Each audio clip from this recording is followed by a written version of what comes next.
For the last 4 weeks, we have been looking at the Lord's Prayer. We've been looking at each and every line of the Lord's Prayer and trying to discover the meaning behind each of these lines. We come to the end of the Lord's Prayer. Now, I recognize that there is more that we typically say. We say, "For thine is the kingdom, the power, and the glory forever. Amen." That was actually added later on. If you look in your Bibles in Matthew 6, it ends with this line. So I wanted to clear that up before anyone asked me any questions about it.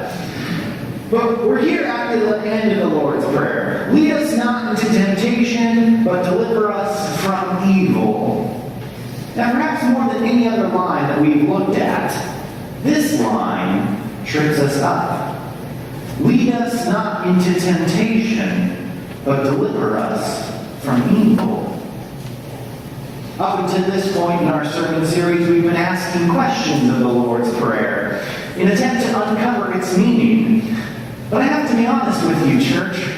When I looked at this line this week and started thinking about what questions spring up in my own head, the only question that came to mind was, what?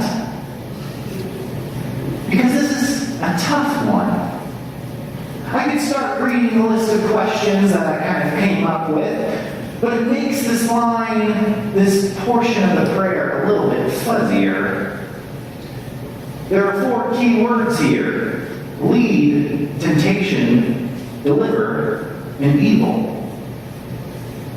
And what do they mean? Some of those words can scare us. Some of those words have meaning we'd rather not discover. But still, how do these 4 words define that human-divine relationship?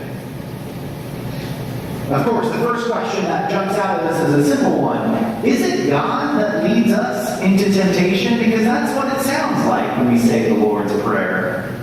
Does God really tempt us? Now, as I've stated before, as your pastor, I have promised to always tell you the truth. And when I researched and I studied this line and looked for explanations of what it meant, seeking out wisdom of those with years beyond me, the answer that immediately came to my head after prayer and much study was no.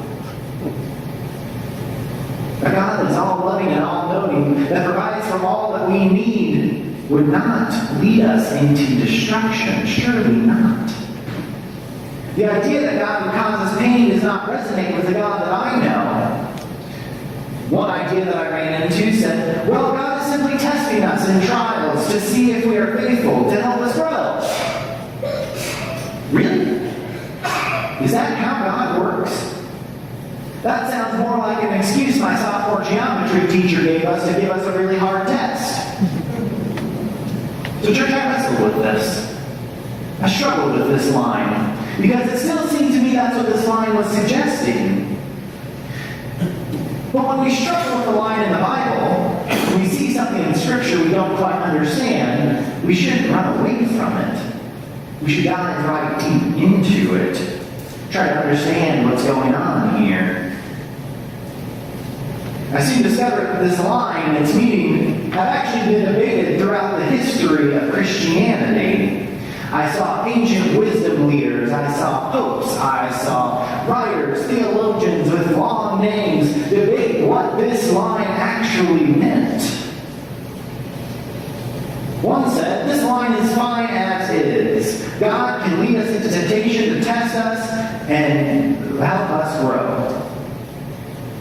But then there was a second argument.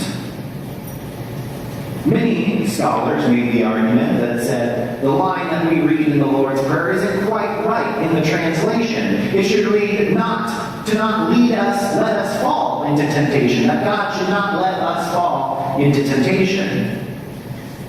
This argument is based in the idea that the Greek was mistranslated in English. In fact, there's an argument that if we understood the words that Jesus prayed himself in the language of Aramaic, that the translation from Aramaic to Greek was incorrect. And so it should, in fact, encourage us to say that God does not let us fall into temptation. I'm not the best when it comes to Aramaic or Greek or biblical languages at all. I'll be completely open and honest about that. But I decided to look in other places in Scripture. Maybe there was somewhere else that could help me deal with this issue that I had. And that's when I ran into our Scripture for today. James 1 talks about the one who endures temptation as blessed. James argues that God does not tempt human beings because God is not evil, and therefore evil cannot dwell with God. Thus God cannot do evil. And I believe that. But rather, James continues to argue it is our own desire. This makes a little more sense to me. Our own desire that, when we act on it selfishly, breeds and gives birth into sin. And then a mature sin, a sin that we keep feeding, and a temptation that we keep feeding and ultimately act on, grows into death. It destroys who we are. Temptation comes from our own desires, from within. See, that makes a little more sense to me. I get that. I see that every single day. I think you do too. Take, for example, lying. It happens, doesn't it? Sometimes it's just easier to tell a lie. Because if we tell a good enough lie, then we might just get away with those bad things that we've done. So it's tempting. But we can resist that temptation. We can resist that sin of lying. But when we give in to that sin, and we keep lying and lying, it builds and it builds, and eventually can lead to death. Maybe not in a literal sense. You can do this with a multitude of sins. But that idea also feeds into the second thing I thought about when I looked at this line in the Lord's Prayer. Is it realistic to pray not to be tempted? Lead us not into temptation would suggest that avoiding temptation is the goal in life. Yet, church, you know, temptation is constantly and considerably around us.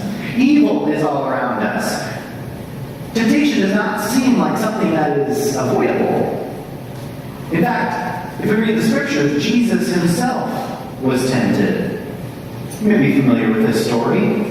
Jesus goes out into the wilderness and runs into the devil, into Satan. Jesus was tempted by Satan to take up ego and power and needs, and by selfishness. So temptation is not something that can be avoided. Therefore, my argument would be that this line, this lead us not temptation, should be intrinsic. It is our own selfishness and desire that can tempt us. And temptation is not something that can be avoided. So the question remains, what does God do to ensure this avoiding of temptation? How does God help us not fall into temptation? And I think we can look back on that wilderness experience that Jesus had to answer that question. When Jesus was in the wilderness, tempted by Satan, Jesus rebuked Satan by quoting Scripture. We have the wisdom and knowledge that has been passed down to us, inspired by God to help lead us away from temptation. Scripture can bring us power.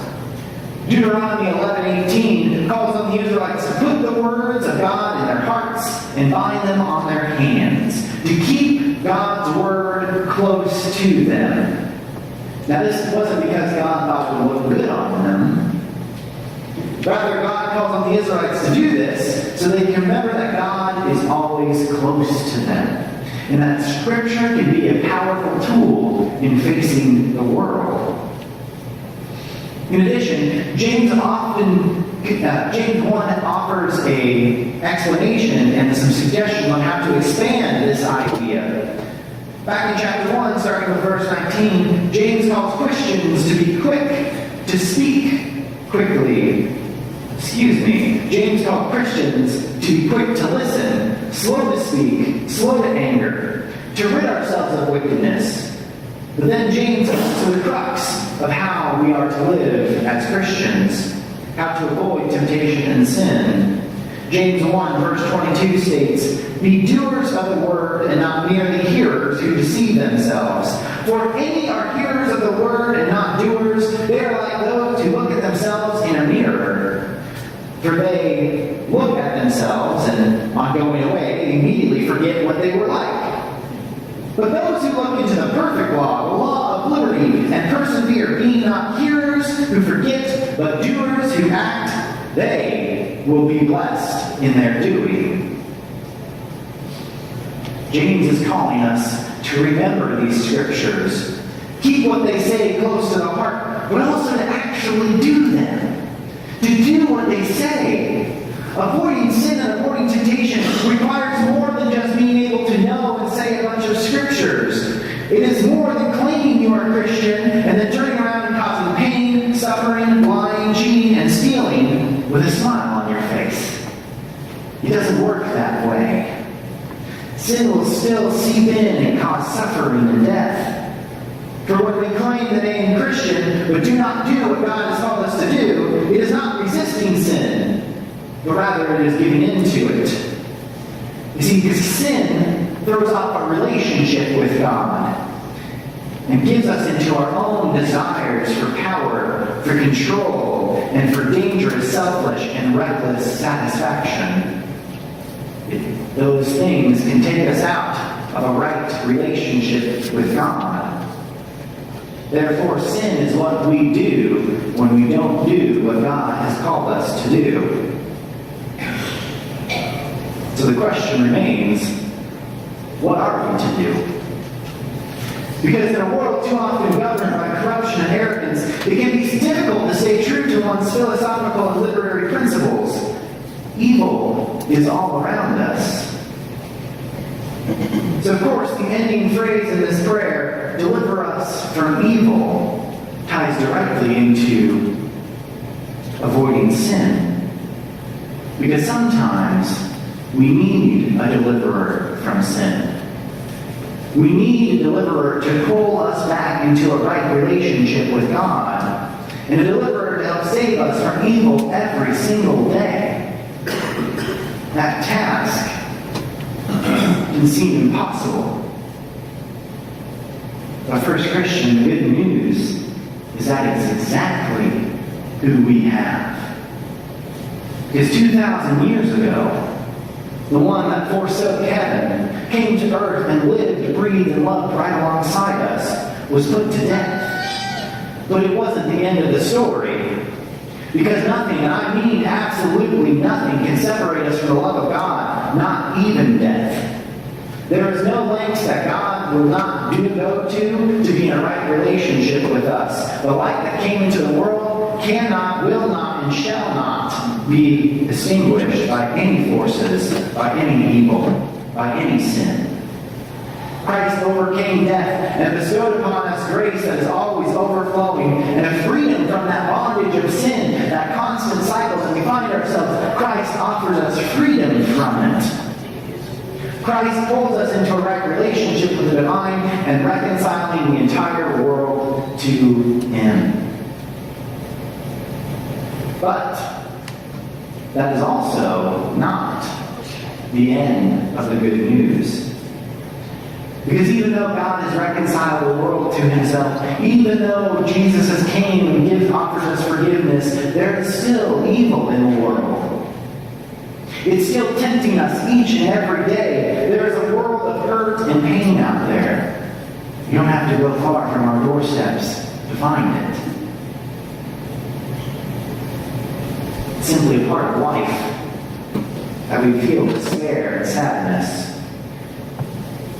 Since God has already proven that God will go to no lengths to be with us, why doesn't God deliver us from evil permanently and forever? That question is on the mind of a lot of people way too often. And I can't answer that question perfectly. I can't provide an answer for why God does not deliver us from evil every single time, or why evil still persists.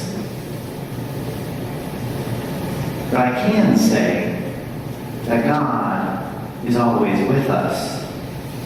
God does, in fact, provide a delivery from evil. It might not feel like it all the time, but the one who would not let death separate us does not leave us alone with evil, even when it is us that are evil. Whenever the world seems darkest, God is not close behind. My father, when I was growing up, helped me learn to ride a bike. I can close my eyes and remember it like it was yesterday. On this quiet Kansas road outside of our house, with the sunset just tiptoeing onto the skyline, my dad strapped a helmet to my head, tightened the chin strap until it almost pinched my skin. I started pushing my bike down the road, and I got on and started pushing it behind me.